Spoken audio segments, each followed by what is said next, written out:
Welcome back to the Brian Crombie Radio Hour in Saga 960. We've been chatting with Danica Stanchu, and she's actually invited in a gentleman who actually was abducted, and we're going to hear his story. Danica, tell us a little bit about what we're about to listen to. Thank you, Brian.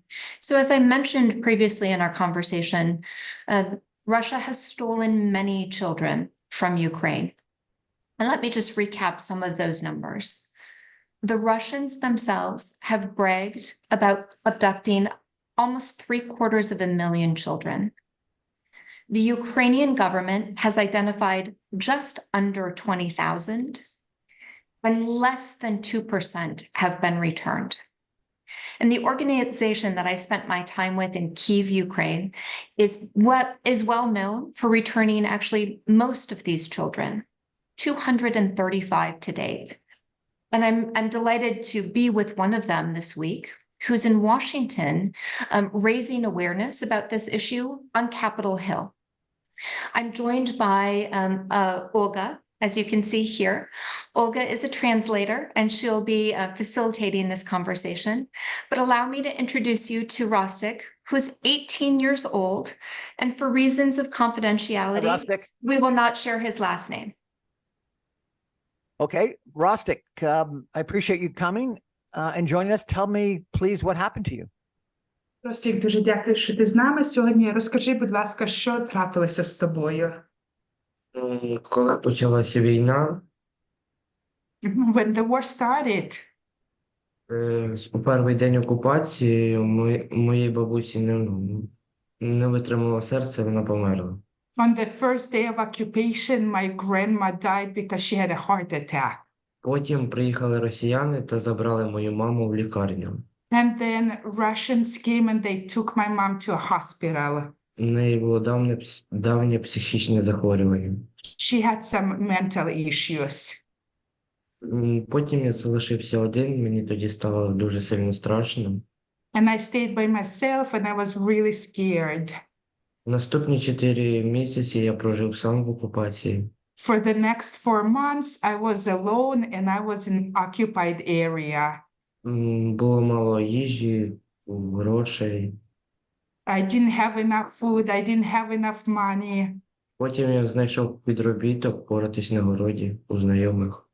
And I found a little job. I was helping my friends to take care of their garden.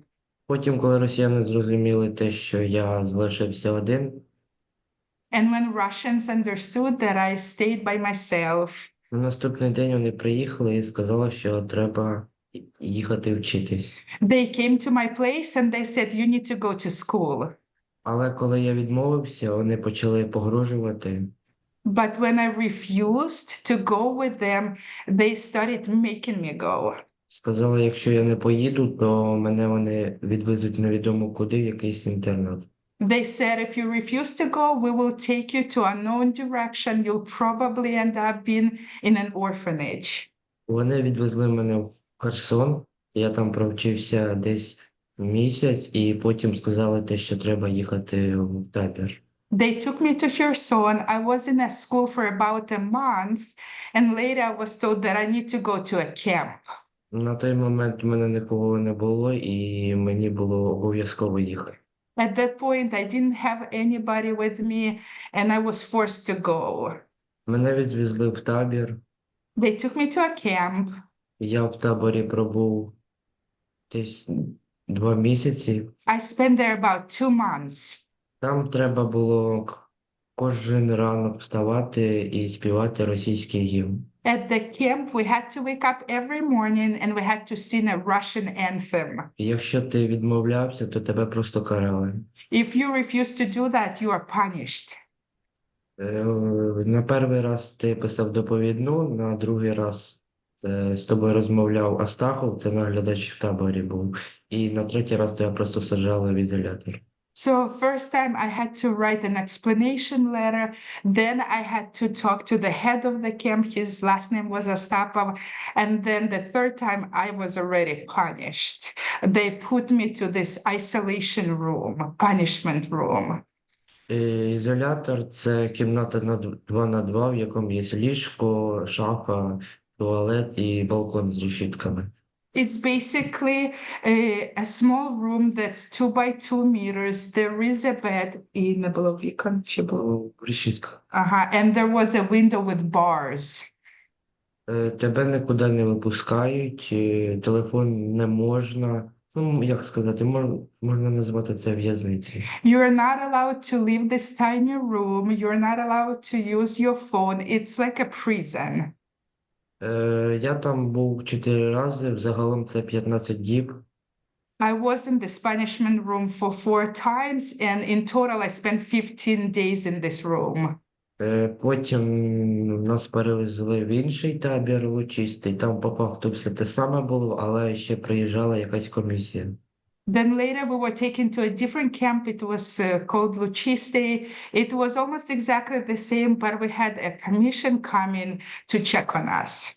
Я там пробув 1,5 місяця, потім нас зібрали всіх студентів, які знаходились на території табору, і сказали, що треба їхати вчитись. I spent there about a month and a half, and then all the students who were there were gathered and they said, now you need to move, you need to go to school. Нас не запитували, чи ми хочемо їхати вчитись, чи на кого ми хочемо. Нам сказали те, що ви просто їдете і все. Nobody asked us if we want to go. Nobody asked what we want to study. We were forced to do it. You have to go to school and you have no choice. Так я потрапив в Керчь, в морське училище. That's how I ended up in a city that's called Kerch, and it's a college where you study to be a salesperson. Like it's a C college. In Я там Russia? пробув 5 місяців Була в Росії чи в Україні? на окупованій території Криму. It's in Crimea. It's occupied territory in Ukraine. І я в коледжі пробув 5 місяців, там говорили те, що треба робити російський паспорт, але я відмовився. Потім я дізнався те, що вони зробили свідоцтво про народження мені, але його просто тоді порвав. I spent 5 months in this college and they told me I have to make a Russian passport, but I refused to do it. And then without permission, they gave me a birth certificate that was printed in Russia. I didn't want to get it, so I ripped it. Потім вони зробили ще одне російське, але мені не дали і забрали українське. But they reprinted this birth certificate, and at this time they did not give it to me, and they took away my Ukrainian birth certificate. Потім мого друга мама дізналась про організацію Save Ukraine і вирушила за нами. And my friend's mom found out about an organization that's called Save Ukraine, and she decided to come and get the kids. Коли вона приїхала, я думав, що мене теж заберуть, але мене не забрали, вони просто не відпустили. When she came, I was hoping I would be able to go with her too, but I couldn't because unfortunately they did not let me go. Вони сказали те, що в мене є мама. На той момент я не знав, де вона знаходиться. They said you have a mom, even though at that point I didn't know where she was. І сказали те, що вони зробили їй російський паспорт. Вона не розуміла, що відбувається взагалі. And because of mom's mental issues, she didn't know what was happening. They printed her Russian passport. She didn't know what is going on. Сказали, те, що у моєї мами є російський паспорт, і мені теж треба робити його. Але сказав я те, що я його не збираюсь робити, те, що я збираюсь повернутися до України. And I was told, since your mom has a Russian passport, you need to have one too, but I refused because I said I want to go back to Ukraine. Потім, коли друга мама поїхала, я залишився там, і потім мене відправили в дитячий реабілітаційний центр. So I wasn't able to live with my friend's mom, and I stayed in a kids rehab center. Тоді ще гуртожиток закрився. And my dorm was closed. В тому центрі я пробув 2 місяці, там теж тебе нікуди не випускають, тільки вранці на годину і ввечері. Телефони не можна, тільки півгодини в день. At this rehab center, I wasn't allowed to leave.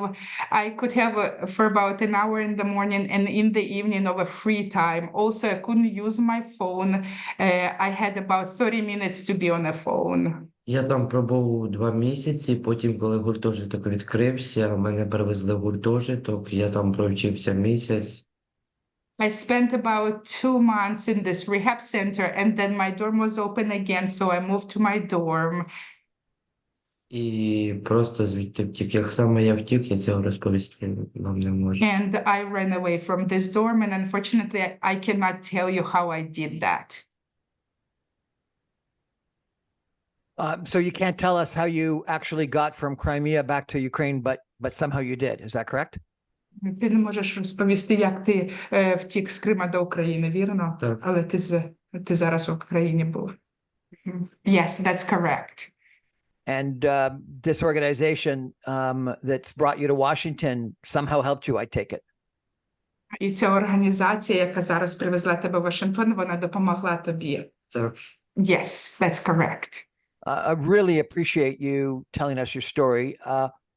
What do you hope to accomplish from your trip to Washington and speaking with people on Capitol Hill?